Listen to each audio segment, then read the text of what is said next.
Good evening viewers. मैं doctor Pawan Oberoi आपसे इस वीडियो में चर्चा करूंगा इंटरनेशनल मार्केटिंग का क्वेश्चन पेपर जो कि एमसीक्यू सीरीज में आता है सीसीएस यूनिवर्सिटी मेरठ का सेकेंड ईयर प्राइवेट का, और मां शाकुंभरी यूनिवर्सिटी सहारनपुर में भी सेम सिलेबस है और सीसीएस यूनिवर्सिटी मेरठ में भी सेम सिलेबस है। तो रिवाइज आंसर की मैंने अवेलेबल करी और उसके अकॉर्डिंग कुछ आंसर चेंज थे, तो रिवाइज आंसर की के अकॉर्डिंग ही मैं आपसे आंसर डिस्कस करूंगा इसके। फिर भी अगर आप किसी क्वेश्चन से सहमत ना हो तो आप उसके लिए टेक्स्ट बुक से अपना आंसर टैली कर सकते हैं, ठीक है ना। बाद में कमेंट मत दीजिएगा कि सर इसका आंसर ये हो सकता है या ये आपने दे रखा है, क्योंकि मैंने सीसीएस यूनिवर्सिटी की आंसर की से लिया और मैं वही आंसर देता हूं अपनी वीडियो में जो सीसीएस यूनिवर्सिटी आंसर की में देती है। तो आपको अगर किसी क्वेश्चन के आंसर पे डाउट हो तो आप टेक्स्ट बुक से चेक करें या गूगल पे चेक कर सकते हैं, या जो आपके पास बुक अवेलेबल हो उस बुक में आप चेक करिए। चलिए प्लेलिस्ट विजिट कर लीजिएगा एमसीक्यूज ऑन इंटरनेशनल मार्केटिंग, उसमें आपको 2021-22 का शायद अपलोडेड अभी नहीं है, 2023 और 2024 के पेपर्स मिलेंगे और कुछ और इंपॉर्टेंट क्वेश्चंस भी मिलेंगे। ऐसी मार्केटिंग मैनेजमेंट के देखने हो तो एमसीक्यूज ऑन मार्केटिंग मैनेजमेंट देखिएगा। चैनल सब्सक्राइब करेंगे आप मेरा study with doctor Pawan Oberoi, तभी आप प्लेलिस्ट भी देख पाएंगे। ऐसी MCQs on research methodology, MCQs on strategic management, MCQs on operation research, इस तरीके से आप देख सकते हैं ना, आपको प्लेलिस्ट में प्रीवियस ईयर पेपर्स मिलेंगे। चलिए हिंदी इंग्लिश दोनों मीडियम में आंसर में मैंने टिक लगा दिए हैं। पीडीएफ से रिलेटेड अगर आपको चाहिए हो तो आप मेरे व्हाट्सएप नंबर 6396242878 पे मैसेज कर सकते हैं। जैसे ही टाइम मिलेगा तो आपको आंसर दिया जाएगा। तो 100 क्वेश्चंस आए थे, तो पूरे 100 क्वेश्चंस मैं आपसे डिस्कस करने का पूरा प्रयास करूंगा। बहुत जल्दी डिस्कस करेंगे क्योंकि बहुत सारी बुकलेट्स अपलोड करनी है, समय कम है। चलिए क्या क्या आंसर था और क्या क्या क्वेश्चंस थे। नंबर फर्स्ट है कि माल के अंतरराष्ट्रीय परिवहन का प्रमुख रूप है, तो इसमें दिया है यूनिवर्सिटी ने आंसर सागर, सी ऑप्शन बी। माल अग्रेषणकर्ता यह कार्य नहीं करते, यानी कि जो प्रोडक्ट प्राइसिंग है, उत्पाद मूल्य निर्धारण का। थर्ड, समुद्री वाहकों का एक संघ जो माल ढुलाई दरों और शिपिंग शर्तों के संबंध में सामान्य नियम स्थापित करने के लिए एकजुट होता है, तो वो होती है कॉन्फ्रेंस लाइन, सम्मेलन रेखा। इस समूह के सदस्य समान शिपिंग दरें लेते हैं, तो वो होती है इंडिपेंडेंट लाइन, स्वतंत्र रेखा। इस वाहक ने दोहरी दर प्रणाली अपनाई है, तो वो होती है कॉन्फ्रेंस लाइन, सम्मेलन लाइन। समुद्री कार्गो बीमा द्वारा शिपमेंट पर लागू होता है, तो देखिए वायु, सागर और मेल तीनों पर लागू होता है, तो डी आंसर करेक्ट है, उपयुक्त सभी। माल अग्रेषण करता इसमें विशेषज्ञ नहीं है, किसमें? फाइनेंसिंग में, वित्त पोषण में। एर्थ, उच्च इकाई मूल्य कम पर्यायवर्ती विशेष मूल्य विशेष वस्तुओं के लिए एक निर्माता अपना वितरण चैनल डैश कर सकता है, तो देखिए वो छोटा या और संकीर्ण भी कर सकता है, बड़ा और विस्तृत भी कर सकता है, खींच और लंबा भी कर सकता है, ठीक है। तो डी इसका करेक्ट आंसर है, उपयुक्त सभी, यानी कि जैसी सिचुएशन हो उस हिसाब से अपना जो डिस्ट्रीब्यूशन चैनल है उसका एडजस्टमेंट कर सकता है। विज्ञापन नारे अक्सर किसी उत्पाद या उत्पाद के एक या अधिक पहलुओं के लिए डैश का सबसे प्रभावी साधन होते हैं, तो सही विकल्प चुने, तो जाहिर सी बात है वो बिक्री संवर्धन ही होता है, सेल्स प्रमोशन ही होता है, डी राइट है। निम्नलिखित में से कौन सा विज्ञापन का माध्यम नहीं है? Direct selling. ग्राहक उन दुकानों और फर्मों से खरीदारी करते हैं जो उच्चतम डैश की पेशकश करते हैं। जाहिर बात है लेवल ऑफ कस्टमर सेटिस्फेक्शन जहां पर भी होगा, ग्राहक संतुष्टि का स्तर जहां पर भी होगा। ठीक है, तो ए ऑप्शन करेक्ट है। निम्नलिखित में से कौन सा उत्पाद का गुण नहीं है? तो वो है उत्पाद की कीमत, प्रोडक्ट प्राइस, क्योंकि वो डिपेंड करता है कंपनी पर, वो किस प्रोडक्ट का प्राइस वो कितना रखना चाहती है। निम्नलिखित में से कौन सा एक नैतिक मूल्य निर्धारण मुद्दा नहीं है? तो वो होता है उत्पाद डंपिंग, प्रोडक्ट डंपिंग। मूल्य निर्धारण को एक सक्रिय साधन के रूप में मानता है, तो वो लाभ पर लक्षित रिटर्न और बी लक्षित बाजार हिस्सेदारी, दोनों ही हो सकते हैं। तो सी राइट ऑप्शन है, उपयुक्त दोनों। निम्नलिखित में से कौन सा विपणन संचार मिश्रण का हिस्सा नहीं है? वो होता है पब्लिक रिलेशन, है ना, जनसंपर्क। बाजारों के वैश्वीकरण के साथ दुनिया भर में उपभोक्ताओं की रुचियां और प्राथमिकताएं हैं, तो वो है एक वैश्विक मानदंड पर अभिसारी। ऑप्शन ए करेक्ट है। अंतर्राष्ट्रीय बाजारों में विभेदीकरण रणनीति का मुख्य लाभ इसमें निहित है, तो वो है ऑप्शन ए, कीमत से ध्यान हटा दिया जाता है। 18, सरल वैश्विक रणनीति का प्रयोग किया जाता है। ऑप्शन ए सही है इसमें कि उच्च भौगोलिक रूप से केंद्रित रणनीति और गतिविधियों के निम्न समन्वय में। EPRG में E एंड G का अर्थ है, तो देखिए इसको इंग्लिश में ही ज़्यादा पढ़ेंगे क्योंकि इंग्लिश में ही टर्मिनोलॉजी थोड़ा सा सही रहती है। तो सी ऑप्शन है ना, एथनोसेंट्रिक और जियोसेंट्रिक, तो सी आपका इसमें करेक्ट आंसर है। ERPG से क्वेश्चन हर साल आता है। आज अधिकांश अंतर्राष्ट्रीय बाजार के रूप में वर्गीकृत किया गया है, तो वो होते हैं मैन्युफैक्चर्ड प्रोडक्ट, निर्मित उत्पाद। 21, बड़ी बहुराष्ट्रीय दवा कंपनियां सरकारी विभागों और नियामक एजेंसियों द्वारा किए गए नीतिगत निर्णयों पर प्रभाव डालने की कोशिश करती हैं। निम्नलिखित में से कौन सा यह नहीं दर्शाता है कि कंपनियां किस प्रकार अपने प्रभाव या प्रयोग करने का प्रयास करती हैं? तो ए ऑप्शन कि विधायी शाखा में राजनीति प्रतिनिधियों की पैरवी करना। 22, उत्पाद जीवन चक्र यह भी दिखाएगा कि बाजार बढ़ रहा है या घट रहा है और इसलिए डैश निर्धारित करने में मदद मिल सकती है, तो वो होती है समय सीमा, जो टाइम फ्रेम होता है। अंतर्राष्ट्रीय उत्पाद जीवन चक्र सुझाव देता है कि देश विभिन्न उत्पादों के लिए उनकी मांग के समय को डैश करेंगे, तो वो है भिन्न करेंगे, डिफर। विभाजन के व्यवहारिक चरों में शामिल हो सकते हैं क्या? सी व्यवसाय के लिए संदर्भ, ठीक है ना, कंटेक्स्ट फॉर बिजनेस। आर्थिक विकास के उस चरण का उल्लेख करें जिसमें देश विभिन्न प्रकार के उत्पादों या उत्पादन करने में सक्षम होते हैं, तो सी ऑप्शन की परिपक्वता की ओर, ड्राइव टू मैच्योरिटी। विपणन गतिविधि के प्रति विभिन्न आवश्यकताओं या प्रतिक्रियाओं वाले ग्राहकों को निम्नलिखित में से किस प्रकार वर्गीकृत किया गया है? तो वो होता है बाजार विभाजन, है ना, मार्केट सेगमेंटेशन। सर्वोत्तम विवरण चुनें कि अंतर्राष्ट्रीय विपणक विभाजन पर ध्यान क्यों केंद्रित करते हैं?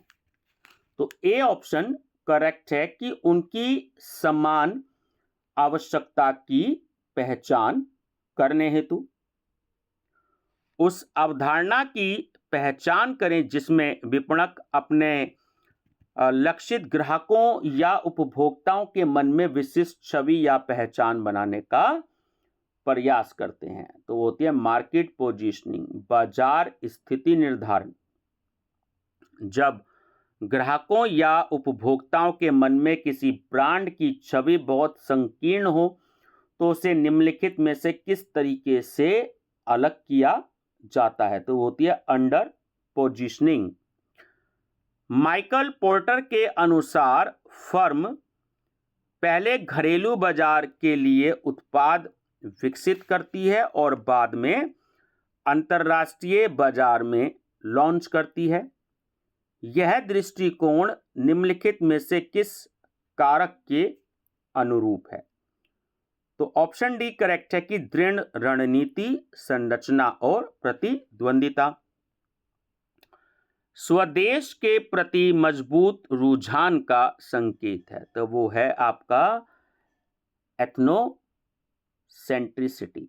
जातीय केंद्रितता। ठीक है, केंद्रितता। किसी संस्कृति के भीतर यह भावना होती है कि उसके मूल्य विदेशी संस्कृतियों से श्रेष्ठ हैं, तो इसका भी आंसर है ऑप्शन ए, एथनोसेंट्रिसिटी, जातीय केंद्रितता। 33 राष्ट्रीय सीमाओं के पार नवाचार के प्रसार की प्रक्रिया की व्याख्या करना, तो वो क्या कहलाता है, वो होता है अंतरराष्ट्रीय उत्पाद जीवन चक्र।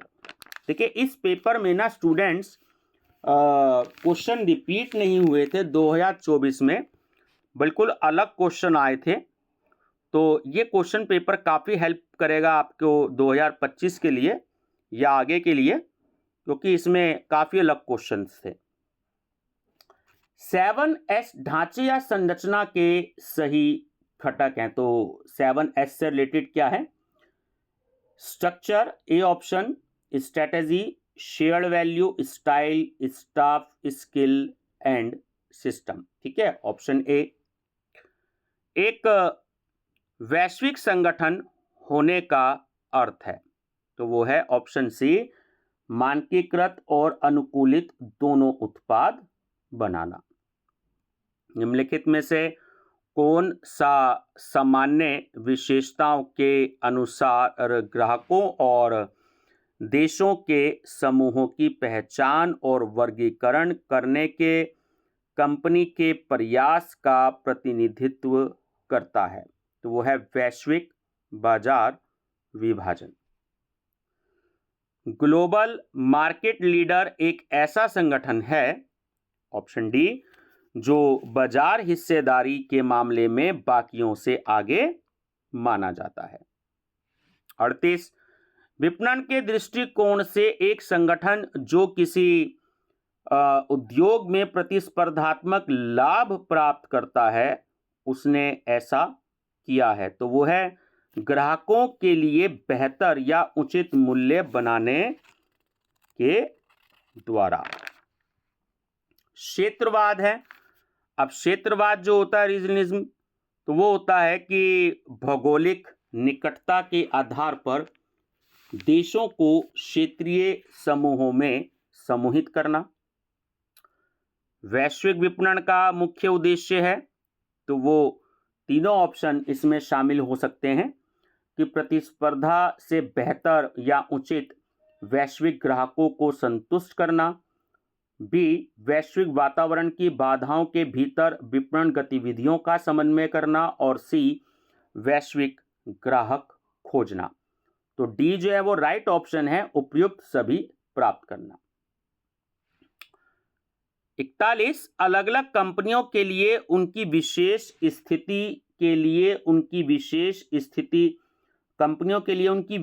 स्थिति के आधार पर ही अलग अलग रणनीतियां उपयुक्त होती हैं।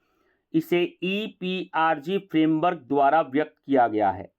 तो EPRG फ्रेमवर्क के 4 विकल्प हैं, तो ऑप्शन बी।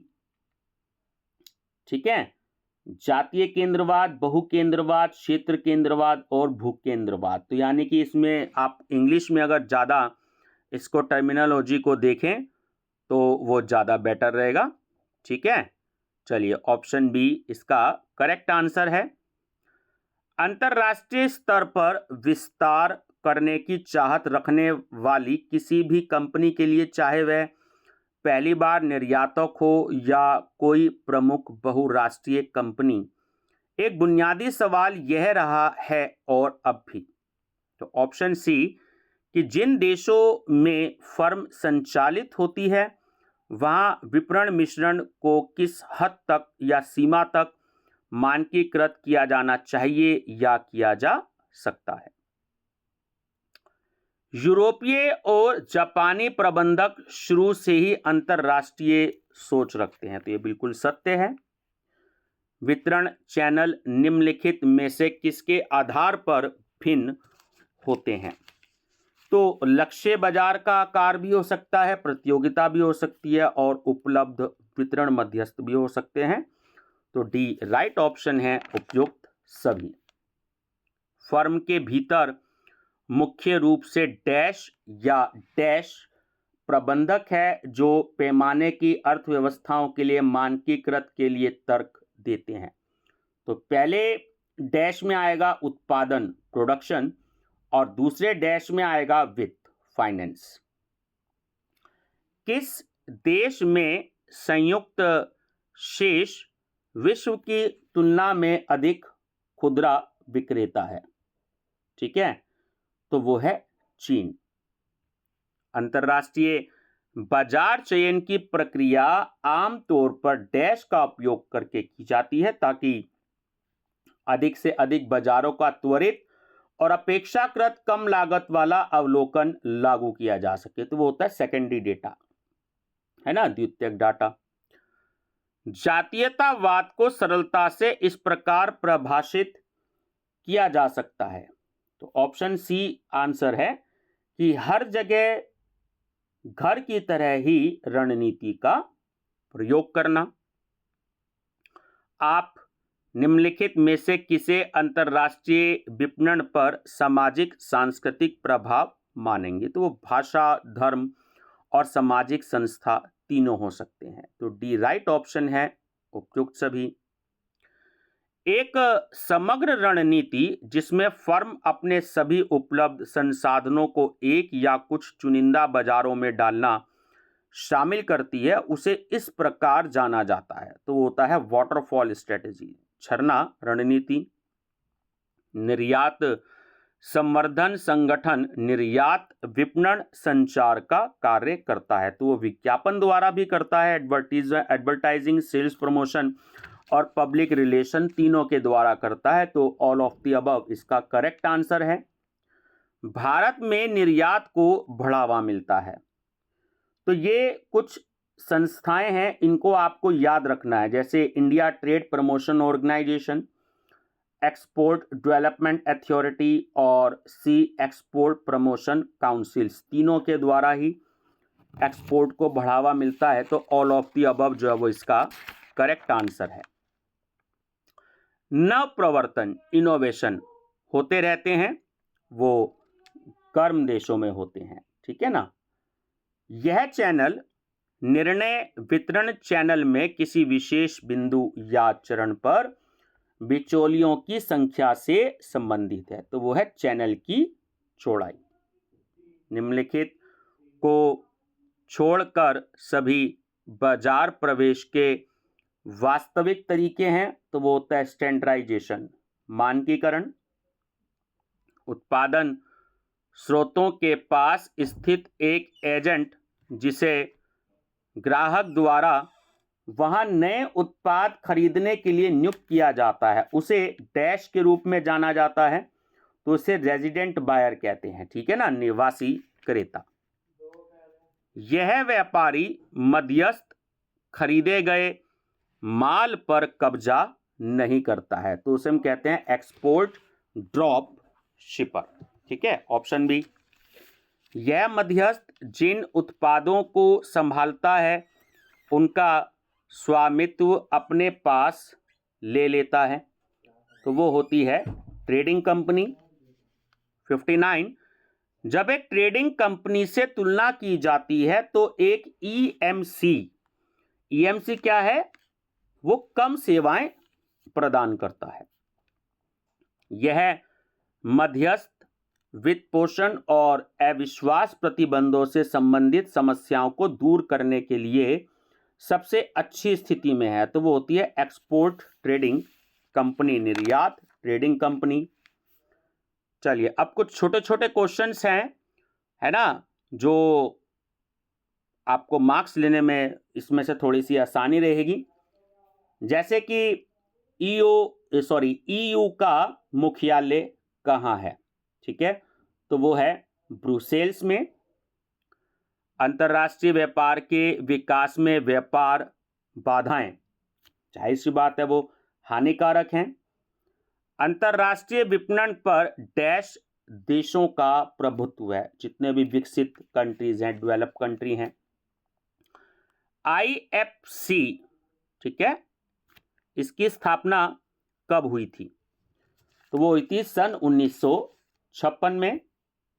लोकतंत्र को डैश राजनीतिक व्यवस्था के रूप में जाना जाता है, तो सर्वोत्तम जाना जाता है।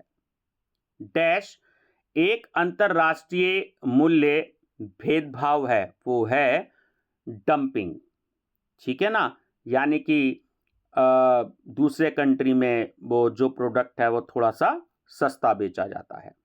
मार्केटिंग डैश से भी प्रभावित होती है, तो जाहिर सी बात है उत्पाद की मांग, सार्वजनिक स्वाद और क्रेता व्यवहार, इन सबसे प्रभावित होती है। तो डी इसका राइट ऑप्शन है उपयुक्त सभी।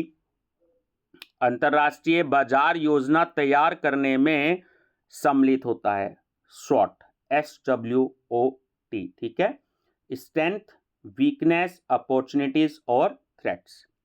बेचना डैश है, जो बेचना है वो मार्केटिंग से अलग होता है।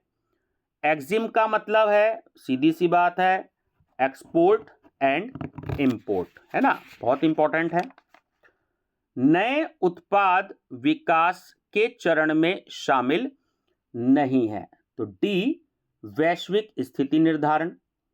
बाजार विभाजन के उपयोग के पीछे सबसे महत्वपूर्ण कारण है, तो वो होता है बाजार की विविधता। ठीक है, अंतरराष्ट्रीय उत्पाद जीवन चक्र सिद्धांत के अनुसार जिस देश ने एक नवाचार विकसित किया वह अंततः बन जाएगा, तो वो एक पूर्ण निर्यातक बन जाएगा। सी राइट है। नव प्रवर्तनों को सबसे पहले शुरू किए जाने की सबसे अधिक संभावना है, तो वह अत्यधिक विकसित देशों में। आईपीएलसी के इस चरण में नव प्रवर्तक फर्म की बिक्री और निर्यात मात्रा स्थिर रखी गई है, तो वो रखी गई है परिपक्वता में। बी सही है। उत्पाद मानकीकरण और तुलनात्मक हानि अंतरराष्ट्रीय उत्पाद जीवन चक्र सिद्धांत के इस चरण की विशेषताएं हैं, तो वो होता है रिवर्सल, व्युत्क्रम। इस उत्पाद के आईपीएलसी में वर्णित घटना के अनुरूप होने की संभावना कम है, तो वो होता है जो लेदर गुड्स होते हैं, जो चमड़े का सामान होता है। ठीक है, इस प्रकार के उत्पाद को विदेशी बाजारों के लिए अनुकूलन की सबसे अधिक आवश्यकता होती है, तो वो होती हैं फिल्म्स। ठीक है, चलिए नेक्स्ट है, किसी उत्पाद का नवाचार के रूप में विश्लेषण करना और उत्पाद घटक मॉडल का उपयोग करना विपणक को एक नेतृत्व प्रदान करता है। किसके लिए? अनुकूलन के लिए। प्रारंभिक उत्पाद परीक्षण को प्रोत्साहित करने और बिक्री वृद्धि उत्पन्न करने के लिए कम कीमतें निर्धारित करना निम्नलिखित मूल्य निर्धारण विधियों में से किस एक को दर्शाता है? वो होती है प्रवेश मूल्य निर्धारण, पेनिट्रेशन प्राइसिंग। Option A. अंतरराष्ट्रीय संदर्भ में कार्य क्षेत्र की अर्थव्यवस्थाएं किसका पर्याय हैं? तो वो हैं ऑप्शन ए कि एक व्यवसाय या देश के संसाधन का अतिरिक्त व्यवसायों या देशों में पुनः उपयोग करना। एक अंतरराष्ट्रीय विपणक का कार्य मुख्यतः किससे संबंधित होता है? तो ऑप्शन डी, दूसरे देश के बाजार में प्रवेश करने के लिए विपणन मिश्रण को अपनाना। वैश्विक विपणन में प्रमुख नियंत्रणीय कारक हैं? तो वो तीनों हो सकते हैं, सरकारी नीति और कानून भी हो सकते हैं, सामाजिक और तकनीकी परिवर्तन भी हो सकते हैं, और विपणन गतिविधियां और योजनाएं भी हो सकती हैं। तो डी राइट ऑप्शन है उपयुक्त सभी। बड़ी बहुराष्ट्रीय दवा कंपनियां सरकारी विभागों और नियामक एजेंसियों द्वारा लिए गए नीतिगत निर्णयों पर प्रभाव डालने की कोशिश करती हैं। निम्नलिखित में से कौन यह नहीं दर्शाता है कि कंपनियां किस प्रकार अपना प्रभाव डालने का प्रयास करती हैं? तो ऑप्शन बी इसमें करेक्ट है, अपनी नियामक एजेंसियों की अनदेखी करना। चीन में व्यापार करने की इच्छुक विदेशी बहुराष्ट्रीय कंपनियां निश्चिंत हो सकती हैं कि, देखिए बड़ा अच्छा क्वेश्चन है, कि सी ऑप्शन करेक्ट है कि चीनी बाजार पश्चिम की तुलना में बहुत तेजी से बढ़ रहा है।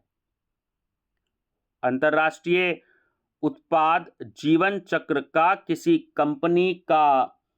कंपनी के डैश के लिए महत्वपूर्ण निहितार्थ है, तो वो है ब्रांड छवि की उसकी ब्रांड इमेज कैसी है। प्रभाव विश्लेषण से कंपनियों को मदद मिलती है। डी करेक्ट है कि बाहरी वातावरण की ताकतों के प्रति प्रतिक्रिया को प्राथमिकता देने में।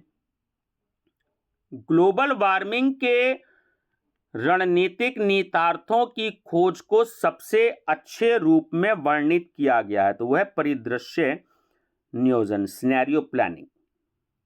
डैश ने आर्थिक और राजनीतिक दुनिया में क्रांति ला दी है और व्यापार करने के तरीके को बदल दिया है, तो जाहिर सी बात है, तो वो है टेलीकम्युनिकेशन, दूरसंचार।